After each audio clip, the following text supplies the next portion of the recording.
Nutron Cargill apresenta Café com Pens. Meus prezados e minhas prezadas, aqui estamos nós, uma vez mais, com outro episódio do nosso videocast Café com Pens.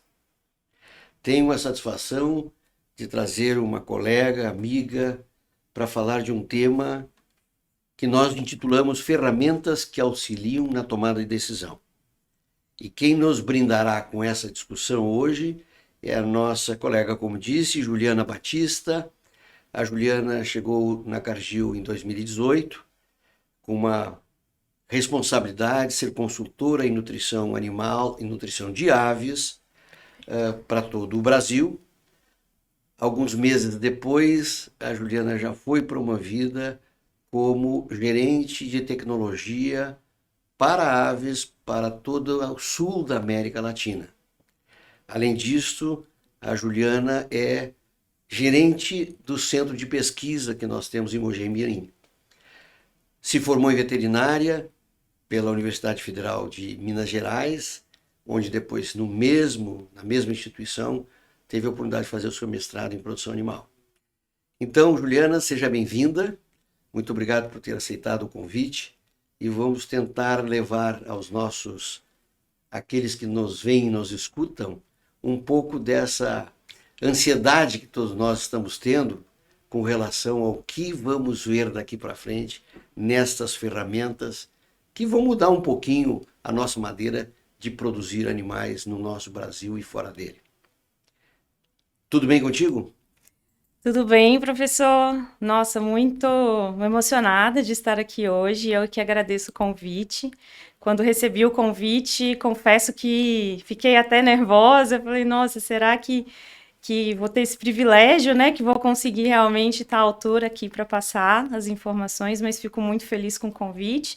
Obrigada pela apresentação também, é um prazer. Até o senhor que é um profissional que a gente tanto admira, se espelha. Obrigado. E muito, muito feliz de estar aqui hoje. Bom, então, assim estamos iniciando o nosso podcast.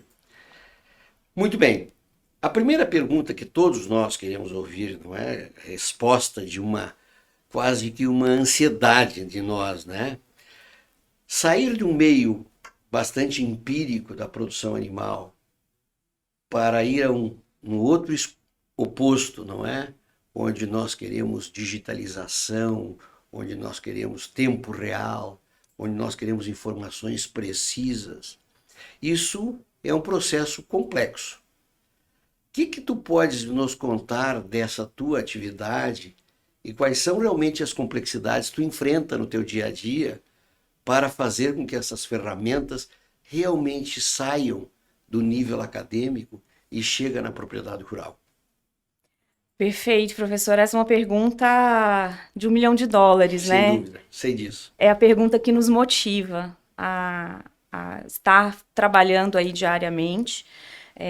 E até para começar a responder essa pergunta, eu vou olhar para o passado, porque eu acho que a gente compreendendo o nosso passado, né, nos ajuda a definir melhor o nosso futuro.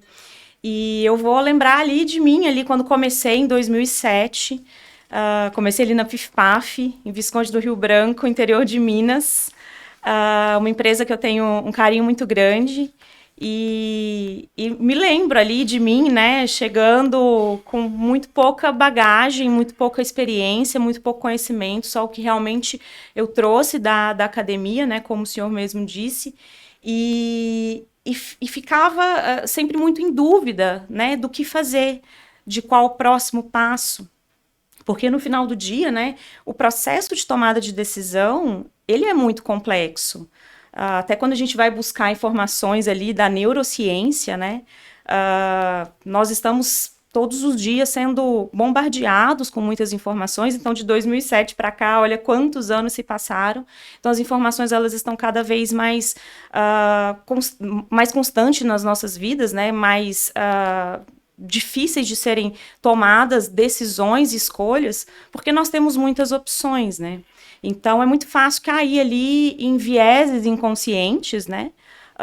Que direcionam muitas vezes uma decisão que não vai ser aquela correta, mas que isso, de fato, de maneira nenhuma é um processo ruim, porque apesar, né, foi através dessas evoluções, desse tempo, né, e que a gente foi evoluindo para chegar em ferramentas hoje que nós temos, né, e vou falar também um pouquinho ali do que a gente almeja, espera para o futuro, de predições, né, de situações que vão deixar a gente mais seguro para tomar a decisão. E tudo isso, eu acho que assim, é baseado em dados, né? Tem tantos dados hoje, a gente está gerando tantos dados, mas como transformar esses dados em informação para nos deixar seguros para tomar do processo de tomada de decisão. Isso é interessante, porque lá também na origem, a minha origem não é 2007, é um pouco antes, as decisões eram muito baseadas na sua própria experiência. Exatamente. E isso, às vezes, dependendo da estrutura, criavam alguns conflitos, porque a minha experiência não obrigatoriamente coincidia com a tua.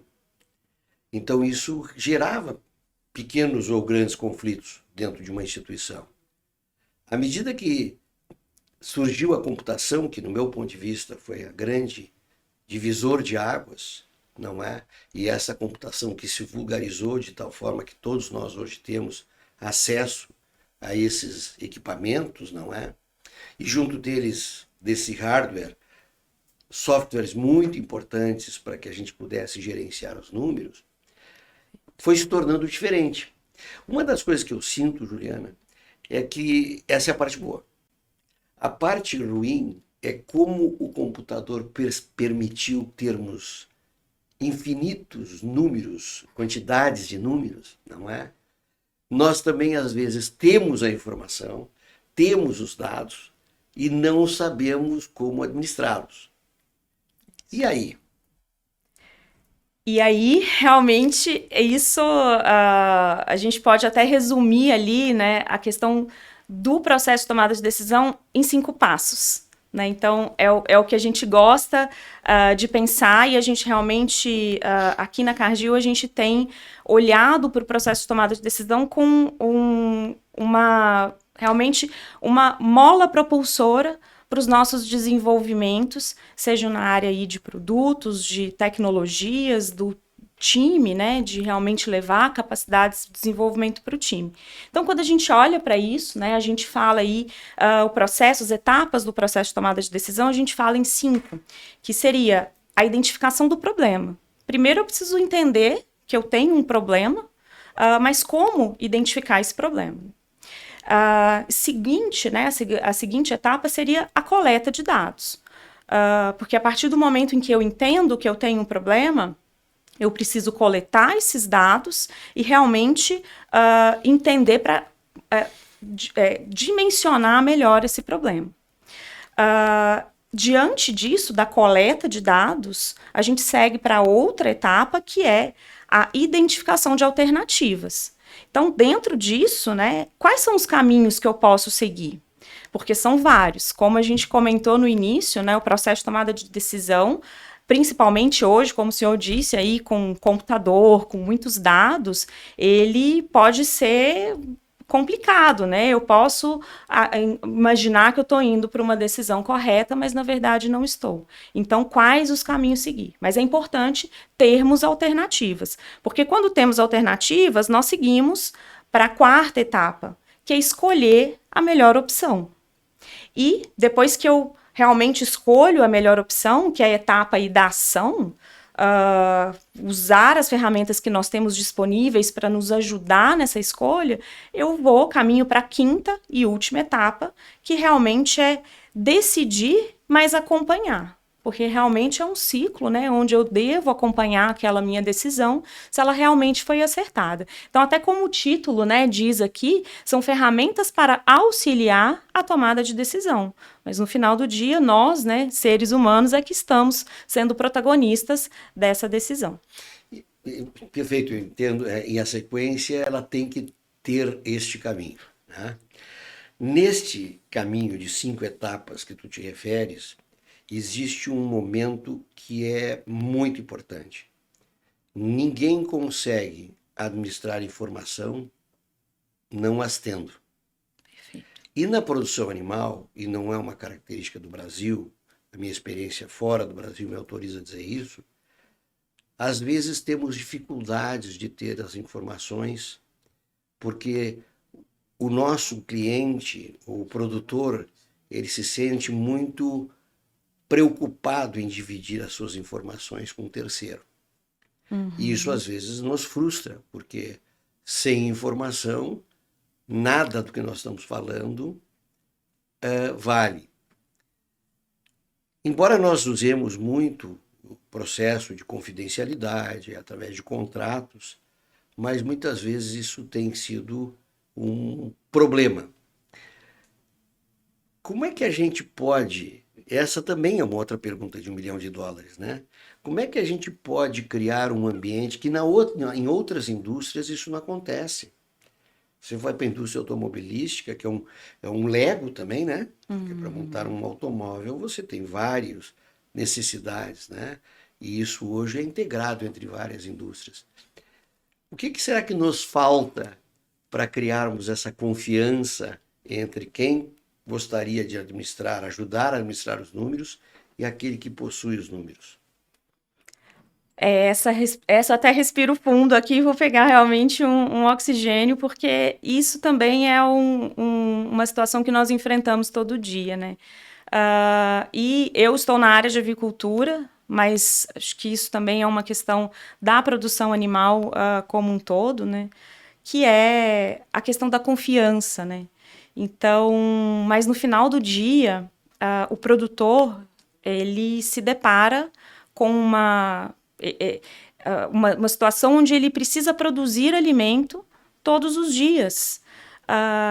E é muito complicado administrar isso na rotina, porque no final do dia, fazendo analogia com a minha área aqui de avicultura, mas para suinocultura a mesma coisa, para bovinos de corte, imagina, né, a gente, como veterinários, nutricionistas, nós temos que atender, fornecer o produto para o abatedor, o frigorífico. E esse abatedor frigorífico, ele tem uma programação com seus clientes. Então, isso não pode ser quebrado, né? Então, realmente, você ter aquele compromisso de entregar aquele volume é muito sério. E, no final do dia, compartilhar algumas informações que podem ser estratégicas para a empresa, para realmente a tomada de decisão, isso requer mesmo um processo de confiança que ele precisa ser construído dia após dia. Então, através do que a gente fala aqui, que nos move, que nos motiva, que é a intimidade com o cliente. Né? Então, e isso, até eu fico muito feliz aqui de falar isso na frente do senhor, porque isso foi o que motivou a criação da Nutron, né? Pelo processo ali de confiança, de consultoria. O produto é consequência. Sim, então, produto é consequência. Acho que um caminho seria um pouco esse. A palavra que eu gostaria na tua fala que aparecesse é a intimidade nessas relações entre cliente e fornecedor. Se você não conseguir, isso não se compra, isso se conquista. Eu estava participando de um congresso alguns dias atrás em Florianópolis e o assunto era novas tecnologias, muito parecido com o que nós estamos falando aqui. E tinha um senhor muito competente e exatamente discutindo a oferta de dados, não é? E mostrando diferentes indústrias e diferentes facilidades ou dificuldades. E ele usou uma maneira de expressar que me pareceu muito interessante, até pedir licença a ele que eu passaria a usar. Ele disse, esconder dados é como esconder dinheiro no colchão. O dia que você vai ver aquele dinheiro, ele já perdeu o valor. Isso para mim teve tudo a ver, porque você não disponibilizar a informação que você não tem, que você tem, desculpe, significa não tê-la. Então, mas eu acho que a intimidade com o cliente, a confiança, os propósitos comuns, e uma outra coisa, né, que talvez a gente possa voltar mais adiante, quando se pensa em tomar decisão, a gente tem que falar em customização, certo? Quer dizer, a tomar decisão para A não significa que é igual para B. Esta que é a jogada, né? É ter a tomada de decisão certa para o momento correto, né? Imagino que depois a gente vai conversar e dar alguns exemplos sobre isso. Dentro dessa, então, entendimento dessa estrutura, conhecer a cadeia de produção, aonde nós estamos inseridos já dentro desse contexto, aqui no Brasil e fora do Brasil, com a tua liderança. Nos conte alguns exemplos de que está acontecendo de bom aí, para não ficar somente, para quem nos veio hoje, uma coisa meio etérea, meio sem base, consistência, né? O que está acontecendo de diferente nessa área? Ai, são muitas coisas que a gente pode ficar falando realmente durante muito tempo.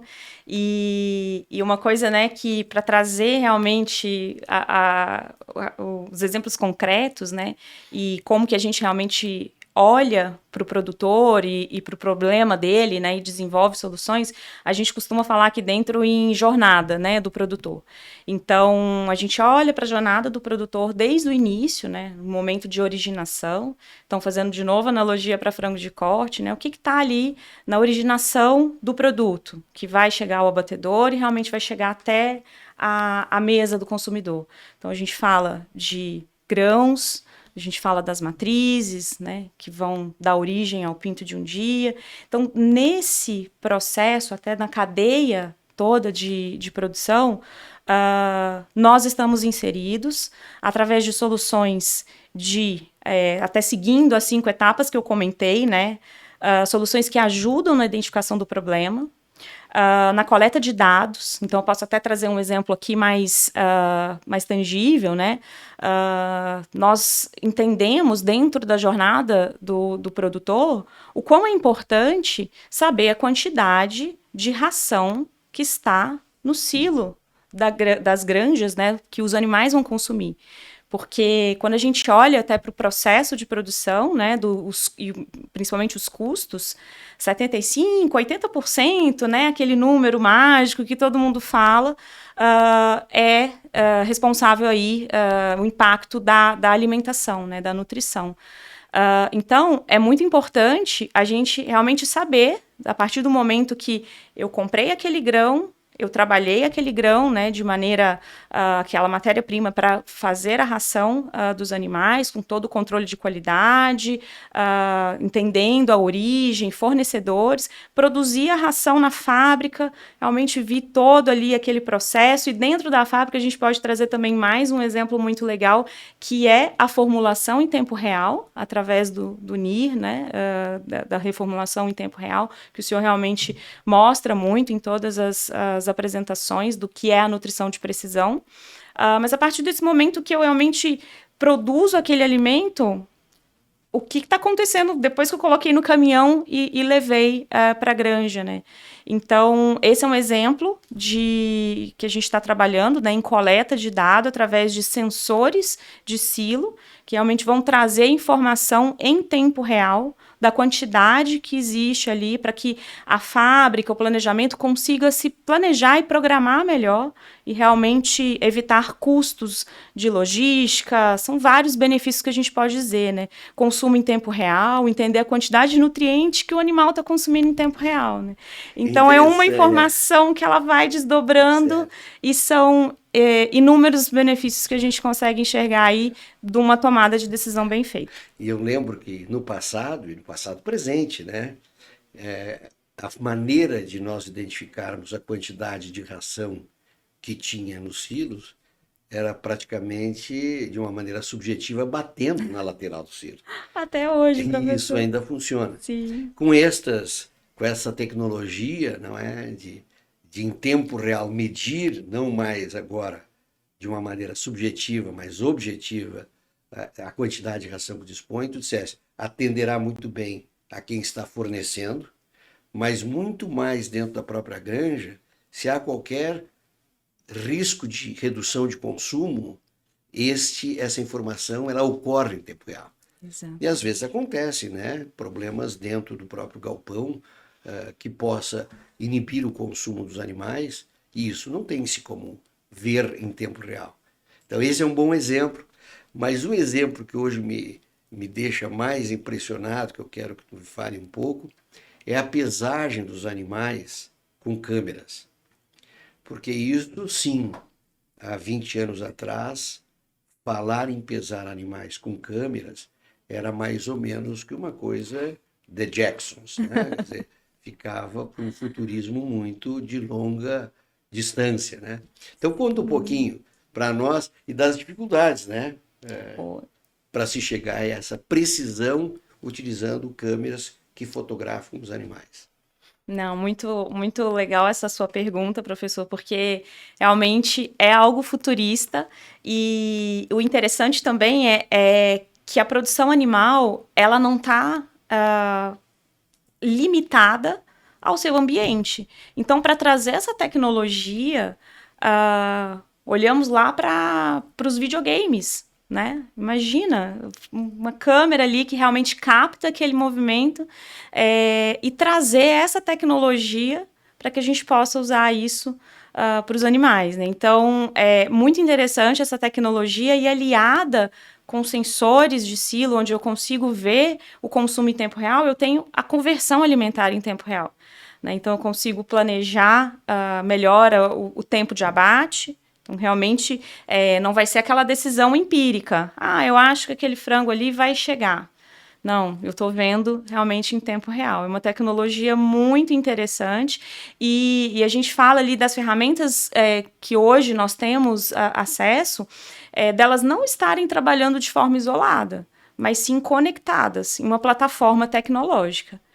Mas, como o senhor comentou, dificuldades existem. E elas não são pequenas. E isso que a gente tem trabalhado no dia a dia. Então, existem dados, informações aí que trazem, né, que a maior dificuldade para a gente levar a tecnologia para o campo é a questão da conectividade. Sem dúvida. Então, hoje a gente tem Starlink, né? A gente tem realmente opções que estão chegando, mas ainda a passos lentos, né? Estamos trabalhando com várias frentes para realmente trazer isso de uma forma que esteja disponível para os produtores, mas também que tenha um custo que realmente justifique, né? Então, esse hoje é o maior desafio que nós temos, a conectividade. Sim. E ela não está limitada a uma área da produção, né? Então, nós temos isso, temos tecnologias hoje, como o drone, né, que o Kettleville, que está aí fazendo a contagem dos animais também em tempo real, que é incrível, mas várias tecnologias realmente estão esbarrando nisso, mas a boa notícia é que tem muita gente trabalhando para sanar isso. A gente, no dia a dia, vai ouvindo, né, através da imprensa, de quantas novas tecnologias estão chegando aí para facilitar. E tu tens razão. Às vezes o problema pode ser até dois, né? É a comunicação do galpão para o escritório da propriedade, que já é um problema, e depois alguém precisa trabalhar esses números considerando todas as propriedades. E isso tem... Porque aquela história que a gente ainda vive, mas ela já se tornou muito empírica, né? Ir com pendrive no galpão, coletar as informações, levar esse pendrive, isso é um processo que se faz, Sim. Mas ele não se sustenta, né? Porque o produtor tem outras coisas para fazer, daqui a pouco ele termina entendendo que isso não é prioridade, não é? Sim. Mas ainda nas pesagens, que eu queria só chamar a atenção para quem nos vê e ouve, que quando nós começamos esse trabalho, uns 15 anos atrás, se percebeu que era mais fácil pesar bovinos e suínos, porque eles não tinham pena. Levou-se quase 15 anos para chegar em algoritmos robustos, que mesmo os animais que possuem pena, e portanto essas penas, por um processo de controle térmico, se afastam ou se aproximam do corpo, tudo isso teve que entrar em modelos matemáticos relativamente complexos para que, em tempo real, essas alterações de volume, porque o peso está relacionado com essa superfície, não é? Tivemos que avançar nisso aí, né? Com certeza. Então, nada aconteceu por acaso, né? Não. E hoje, até com esse gancho, né, a gente evoluiu tanto nesses 15 anos que a gente já está conseguindo aí 99% de acurácia. E eu costumo brincar também porque tudo na vida é referência, né? Então, quando a gente coloca uma tecnologia no campo, a gente compara com o que nós estamos fazendo ali com o nosso processo atual. Então, hoje, nós estamos comparando a pesagem por câmera com a pesagem manual. Sim. Então, nós temos hoje 99% em relação à pesagem manual. Mas, em breve, nós estaremos comparando a pesagem manual à pesagem por câmeras, que vai se tornar a nossa referência em breve. E de novo, para quem nos vê e escuta, não é? Como é importante o acompanhamento do peso, por tudo que você falou, mas no final das contas, quanto mais uniforme for esse peso, mais uniforme será o produto abatido. E hoje isso é feito de uma maneira muito, de novo, empírica, né? Porque você pesa uma amostra dessa população que está no aviário, é um processo difícil. Perfeito. Quanto mais pesados os animais, mais difícil se torna. E a gente está percebendo através do nosso trabalho que também não é tão preciso assim, não é? Então, estamos chegando com uma proposta bastante inovadora, né? E isso, inclusive, quando a gente fala dentro do nosso meio, que a gente está nesse dia a dia, as pessoas se surpreendem, como eu tenho me surpreendido com vários desses, né? Uma das coisas que você está muito envolvido, um tema que você está muito envolvida, Juliana, é com relação ao processo que para nós em produção animal se tornou absolutamente determinante, que é o conhecimento do intestino dos animais. Nós chamamos isso de saúde intestinal, nós podemos usar várias formas de usar isso como não só saúde, mas composição da microbiota do intestino, ou de todo o sistema, não é? Um aspecto é que a gente negligenciou por desconhecimento acadêmico por muito tempo. No momento que a Europa passou a propor a retirada dos antibióticos melhoradores de desempenho, toda a comunidade acadêmica entendeu da necessidade de se entender melhor a constituição desta microbiota. O que nós estamos fazendo como empresa e o que a ciência está trabalhando neste momento para fazer com que a gente entenda mais estes milhões de micro-organismos que estão dentro do trato digestivo, agindo de forma simbionte ou competitiva. O que está acontecendo hoje de moderno que a gente pode passar para quem nos vê e ouve? Hoje está acontecendo bastante coisa nessa área, né? E até nós, da produção animal, temos aprendido muito com os seres humanos aí, né? Então, hoje, os dados, eles têm nos ajudado tremendamente nessa questão, né? E nós, como Cargill, estamos utilizando aí ferramentas de inteligência artificial, aprendizagem de máquina, para realmente entender o comportamento dessa microbiota. Porque hoje falar em saúde intestinal é quase que uma questão redundante, né? Então, para realmente a gente expressar, para que o animal consiga expressar com saúde e realmente trazer uma performance melhor, a gente tem que ter a integridade intestinal aí preservada, né? E nós não podemos mais fazer isso da forma que nós fazíamos há 15, 20 anos atrás, lançando mão de antibióticos que competem com o uso em saúde humana, né? Então, a gente tem uma responsabilidade muito grande nisso, e isso, de uma certa forma, é um caminho, primeiro, né, sem volta, mas que é muito bom para nós, profissionais, né? E utilizar também os dados para nos orientar nessa decisão, né? Então, realmente, quando a gente olha para a microbiota, é como o céu estrelado, né? Sim. E fazendo analogia com uma ferramenta exclusiva que nós temos, que é o galho, né? A gente olha para o céu, aquele céu estrelado, que não te diz muita coisa, né? Mas no momento que você começa a identificar ali padrões, e esses padrões eles vão se transformando em constelações, né? Antigamente as pessoas, né, começaram a navegar ali olhando para o céu, né, através dessas constelações. E o que nós estamos fazendo hoje é exatamente isso: identificar biomarcadores que vão nos ajudar na compreensão do comportamento da microbiota e, através disso, nós sermos muito mais assertivos na tomada de decisão de um programa de aditivos, por exemplo, né? Então, quais enzimas eu devo combinar, né, através do substrato que eu tenho disponível, com eubióticos, né, posbióticos, os fitogênicos. Então, hoje é algo assim que é incrível falar disso, né? E como essa evolução ela está muito rápida, né? Então, há 5 anos atrás isso era o futuro, e o futuro está disponível agora, né? E é o que a gente costuma dizer, né? Que informação que não gera ação, ela é custo. Então, a partir do momento que a gente realmente traz essas informações e consegue direcionar o processo de tomada de decisão, através da inteligência artificial, aprendizagem de máquina, a gente realmente está entregando a missão que a gente tem, né, na Cargill, que é alimentar o mundo de forma segura e sustentável. Assim, para que a gente entenda na prática como é que funciona. Qual é o ritual de coleta de amostra? Como é que funciona isso?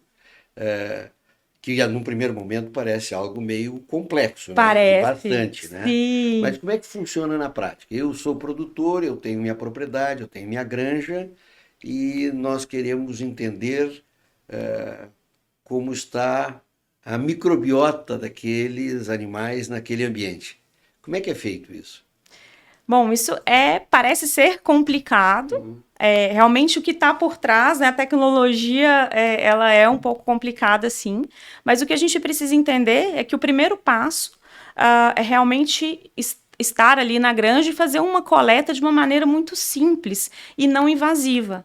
Né? Então, porque essa tecnologia também ela se conecta de uma forma com a sustentabilidade e o bem-estar animal, né? Que a gente não pode se desconectar disso, através simplesmente de um swab, né? Muito simples, de uma maneira não invasiva, coleto, escolho uma amostra, né? de aves, dependendo esse número, né? amostral vai depender da pergunta que eu quero responder, né? Daquele problema. Então, voltando lá nas etapas, né, da identificação, qual que é o meu problema? Né? Então, esse é o primeiro.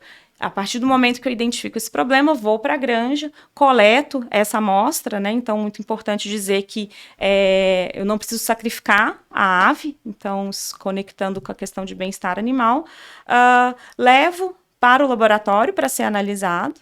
E aí, através da identificação desses biomarcadores, essas informações, elas vão ser processadas em um supercomputador que está localizado ali na Bélgica. Realmente processa essas informações juntamente com dados de performance do produtor, conecta, né, faz realmente a conexão dessas informações e direciona para um melhor caminho na decisão de qual programa que você deve escolher.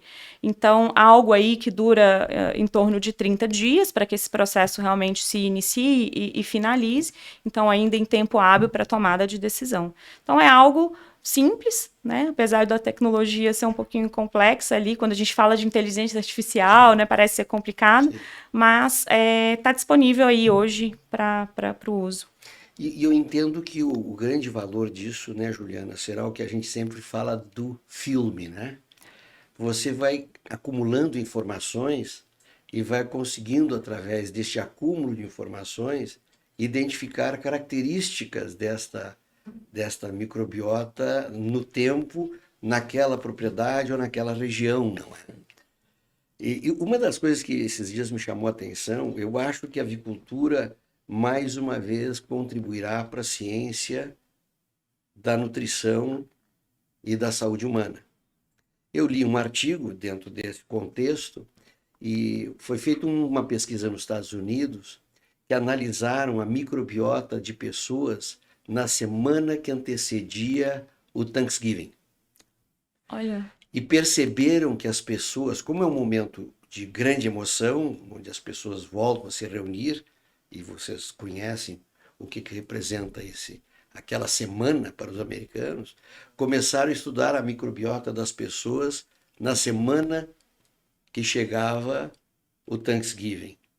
e depois da semana. E a microbiota era completamente diferente.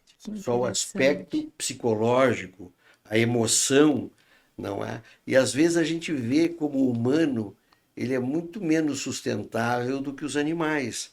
Porque os nossos animais, eles se alimentam em horas certas, com quantidades corretas, na maioria das vezes alimentos à vontade, ou seja, ele dispõe do que ele quer, não é? E nós humanos hoje tomamos café às 8, amanhã às 10, por falta de tempo não almoçamos, e essa microbiota, ela tem que conviver com todas essas irresponsabilidades, né? No fim de semana se bebe uma cerveja a mais, ou quem sabe um vinho, e a própria microbiota, ela não consegue ficar igual. Então essas nossas diarreias fisiológicas, às vezes a gente não entende por quê, é porque a microbiota está dizendo, não dá, assim eu não consigo sobreviver, não é? Mas estamos avançando, né? E isso é o que mais importante. Então, nós vamos cada vez mais para o tempo real. Você falou lá pelas tantas, e eu queria um pouco mais te ouvir. Nós desenvolvemos uma tecnologia de formulação de ração em linha. Nós vamos trazer aqui, num determinado momento, a nossa colega Regina Bassi, e para comigo nós discutirmos a tecnologia NIR, que é análise de alimentos em tempo real. Tá? E essa tecnologia hoje está sendo utilizada na formulação de rações. Nos dá um spoiler aí, porque isso vai se tornar um episódio específico, mas o que é isso de formular em linha?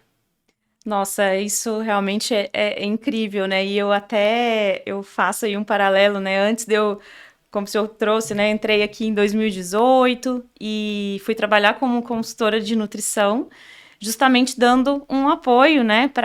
Na parte nutricional da implementação desses projetos de Maxinir e formulação em tempo real. E parece ser alguma coisa assim da NASA, né? E realmente quando a gente escuta e antes de você ver aquilo acontecendo, é algo que realmente você precisa presenciar, experienciar isso, porque nós, como nutricionistas, né, então eu me empolgo muito para falar disso, porque a gente realmente, e o senhor que traz essa analogia, né, a gente formulava olhando no retrovisor, e agora a gente realmente está olhando para frente, né, para o para-brisa. Então, eu gosto muito de trazer essa analogia que o senhor nos faz pensar, e isso também foi uma motivação que o senhor trouxe ali, né, para começar a desenvolver essa tecnologia. E é incrível, porque você realmente vê em tempo real o dinamismo, né, da biologia acontecendo ali diante dos seus próprios olhos, né? Seja, né, uma correção em tempo real, que vai corrigir e realmente fornecer para o animal aquilo que eu, como nutricionista, desenhei, aquele programa, né? E desenhamos esses programas também nutricionais, até trazendo, né, um pouco de uma outra tecnologia que a gente possui, que é o Panorama, que realmente prediz o desempenho dos animais, né, de uma forma a otimizar a margem da companhia, através dos dados do próprio cliente, que é o que o senhor comentou ali da customização. Então, é muito legal quando o senhor faz aquela primeira pergunta, né, como que a gente está olhando e como que a Cargill trabalha com isso, é realmente olhando a jornada do produtor, que começa na originação e passa para a produção de ração, né, passa para a criação desses animais e até chegar na mesa do consumidor. Então, tudo se conecta.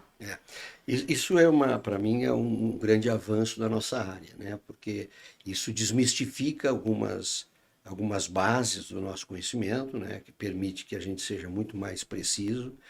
Me aconteceu um fato, nós já conversamos sobre isso, nós chegamos num produtor e a pergunta que sempre se faz é quais são os seus 5 piores integrados e os seus 5 melhores integrados. Você faz essa pergunta para vários técnicos, eles terão nomes diferentes, por incrível que pareça.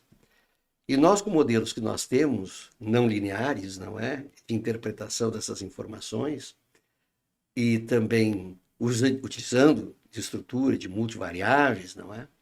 No final das contas, nós com os números do cliente, sem conhecer em detalhe o sistema de produção do cliente, nós tínhamos o nome dos 5 melhores e os 5 piores que não coincidiam com a maioria dos técnicos que estavam na reunião.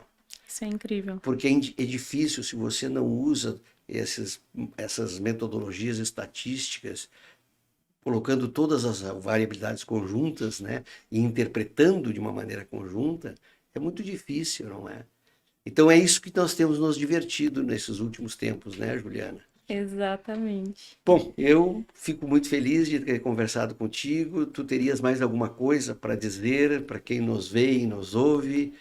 Quais são tuas expectativas futurísticas? O que a bola de cristal na frente está levando a nós pensarmos neste mundo real, não é? Onde se quer sustentabilidade, bem-estar animal e produtos com alta segurança para o consumidor final, não é? Esse é o nosso grande desafio. Essa é a nossa busca. Temos mais alguma coisa aí numa caixa preta? Acho que tem bastante coisa para acontecer ainda, né? Porque a gente não para. Esse é um processo dinâmico, né? O consumidor está no centro disso tudo e nós, né, como produtores de proteína, temos que nos adequar.